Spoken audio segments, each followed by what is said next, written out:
Yo, what's up guys? It's Bamber here, and today we're going to be reacting to how did World War One start? So yeah, let's just get straight into it. It was called the War to End All Wars. Unfortunately, World War I didn't deliver on that promise. It was, however, the first time in the history of planet Earth that nations from around the world fought in a single war. It started with an assassination and a series of questionable decisions. We can point fingers and play the blame game, but really there is no single person or country that holds all of the responsibility. Could the war that killed millions have been prevented? Most definitely. Let's take a look at what caused the Great War, explore how it could have been prevented, and learn how to not repeat the mistakes of the past. World War I lasted from 1914 to 1918 and included countries in Europe, Russia, the United States, and countries in the Middle East. The two main sides of the war were the Central Powers, which consisted of Germany, Austria-Hungary, Italy, the Ottoman Empire, and Bulgaria, who fought against the Allied powers of France, Britain, Russia, Portugal, and Japan. Later in the war, the United States would also join the side of the Allies. But what happened? Why did all of these nations get involved in one of the most disastrous wars in history? Let's explore the mechanisms and missteps that led to the First World War. Although there were many players in World War I, the conflict started with Serbia and Austria-Hungary. The Serbian government was eager to claim more territory for the nation. Serbia was already in a state of aggression due to the Balkan Wars that just ended a year before the start of World War I. After the Balkan War, Serbian nationalists wanted to liberate the South Slavs of Austria-Hungary, thus unifying the Slavic peoples under one nation.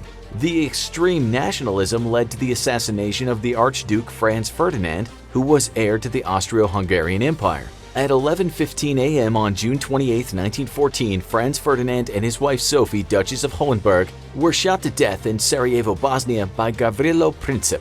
Princip was a Serbian extremist who had connections to a secret society called the Black Hand. The assassination was the match that ignited the First World War. However, there were many other factors that led to the powder keg that would explode. Should the assassination of Franz Ferdinand have led to an all-out war? Probably not. There's more to the story here. In the shadows lurked Kaiser Wilhelm II, who may as well be much to blame as Gavrilo Princip in starting World War I. Wilhelm II was the leader of Germany, and he was diabolical. Kaiser Wilhelm II wanted a strong Germany that dominated Europe both economically and militarily in strength. He did not want Russia or Great Britain to have more influence and power than he did. Therefore, Wilhelm II allied himself and Germany with Austria-Hungary. He knew that if Austria-Hungary went to war with Serbia, then Russia would come to Serbia's aid. This would drag Russia's ally France into the conflict. We'll examine later why Wilhelm wanted this war to happen so badly. Kaiser Wilhelm II secretly funded Austria-Hungary in their endeavor to suppress Serbia. He allowed Germany to give Austria-Hungary a carte blanche or blank check. Basically, Germany would fund the war effort using their wealthy economy to ensure Austria-Hungary came out on top. With the assassination of their heir and the backing of Germany, Austria-Hungary felt empowered to start their war with Serbia. They sent Serbia an ultimatum with such harsh terms that it was impossible to accept. There was only one alternative: war. But there was more to the story. The decisions of Austria-Hungary and Germany were clearly geared toward war. It's undeniable that World War I started because of these aggressive decisions, but could the whole conflict have been avoided if other countries had made better decisions? Were there strings being pulled behind the scenes by the countries on both sides of the war? Let's find out. First, let's take a look at the Triple Entente nations, which consisted of a secret pact between Great Britain, France, and Russia. Could any of these nations have secretly wanted a world war to heighten their power? Could there have been a secret plot by the Allies to set up a war they would eventually win?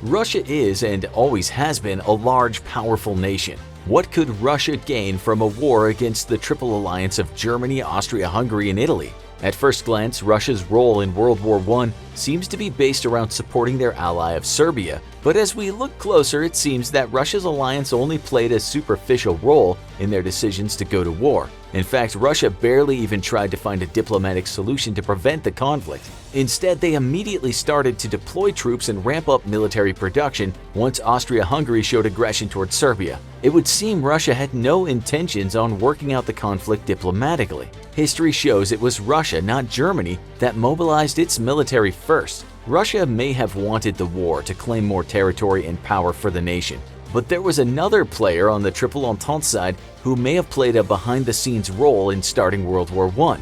France did not make any outwardly aggressive moves in the months that led to the outbreak of war, but they were making secret strategic moves. France may be the only reason that Russia prepared for war in the first place. During talks of what was to be done about the Central Powers, France offered Russia its own blank check. The stipulation was that Russia would help Europeanize the Austrian-Hungary Empire. France had an idea of what this part of the world should look like, and rather than entering directly into a conflict, they funded the Russian military to start a war that they could benefit from. France encouraged Russia's aggression toward Austria-Hungary and Germany. French leaders seemed to not like the idea of having a powerful nation of Germany right next door. If Germany was focusing on fighting Russia on the Eastern Front, it would provide France with the opportunity to either protect itself or launch an uncontested invasion into Germany from the Western Front. It would seem that things did not play out exactly as France predicted because of Germany's deployment of troops to fight on both the Russian and French fronts simultaneously. Now, if the shady actions of France leading up to the start of World War I surprised you, then what Great Britain did may shock you even more. Britain was a dominant force in colonization and had control of the seas with their powerful navy. Would they benefit from an all-out war in Europe? Germany was becoming powerful, both economically and militarily. Britain knew that this was a big threat to their empire. In the eyes of Great Britain's leaders, the world wasn't big enough for both a German empire and a British empire. If Germany continued on the path it was headed, Britain's global dominance of the seas and financial system would be threatened and perhaps lost. This was unacceptable to the leaders of Great Britain. These notions of loss of dominance may have driven Great Britain to stay out of diplomatic talks and instead encourage Russian aggression. It would seem that at the time Great Britain had an inferiority complex when it came to Germany. They had failed to mediate during the Balkan Wars, and they refused to mediate during the lead-up to World War I. The thought process may have been that the more conflicts Germany was a part of, the more likely they were to be weakened. Great Britain had clearly won the naval arm race by 1910. It just seemed that it wasn't enough. They were still living in fear of Germany's threats, and it would appear rightfully so as history showed over the next several decades. It needs to be said that if Great Britain wanted to prevent war, they should have contributed to the mediation discussions. The fact that they actively avoided the mediation shows Britain might have had other motives, especially if war meant a weakened Germany. History is written by the victors. Therefore, history textbooks tend to attribute most of, if not all of, the blame for World War I to Austria-Hungary and Germany. You have to wonder who would be blamed if the outcome of the war was reversed. We discussed how the nations of the Triple Entente were by no means free of blame for the start of the conflict, but let's take a closer look at the motives and actions of the Triple Alliance, which was the secret pact between Germany, Austria-Hungary, and Italy. Let's find out if they really are to blame, like so many textbooks say. Other than retaliation, what was Austria-Hungary after? In a word, territory. Austria-Hungary wanted to add more land and people to its already large empire. More land equals more resources and more men for their military. Austria-Hungary had its sights set on Serbia for a while. The assassination of Archduke Franz Ferdinand allowed them to perfect the opportunity to make their dreams of taking over Serbian lands a reality. Austria-Hungary's desires were made clear when they offered an obscene ultimatum to Serbia.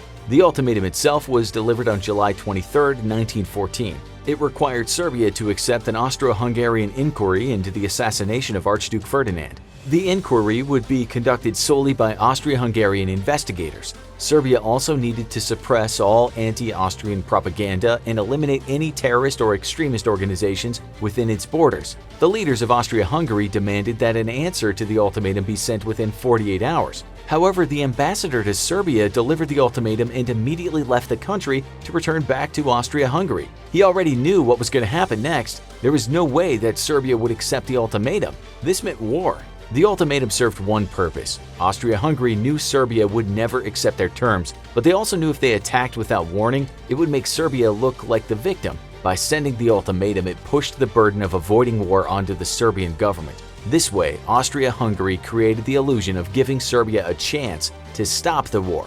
When they didn't, isn't it nice when things are as good as gold? You know, when your fave spot is always... Serbia would look like the bad guy. But the ridiculous ultimatum did not stand up to the test of history, and Austria-Hungary is still seen as the aggressor. Really, what it came down to was that Austria-Hungary wanted to control more territory in the Balkan region. They needed a reason to go to war with Serbia to secure that land, and they found it in the assassination of their Archduke.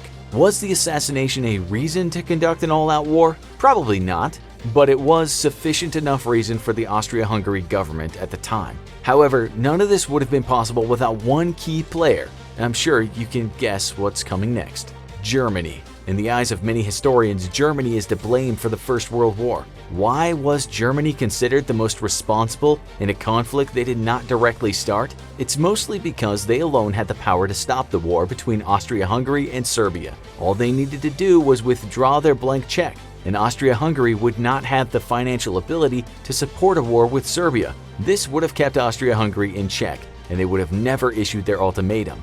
Germany also knew that if Austria-Hungary went to war with Serbia, Russia and France would both get pulled in. It was almost as if Germany needed to find a way to declare war on their competitors in the region without doing it themselves. Germany could never just outright declare war on the other nations, or they would risk unifying the entire continent of Europe against them.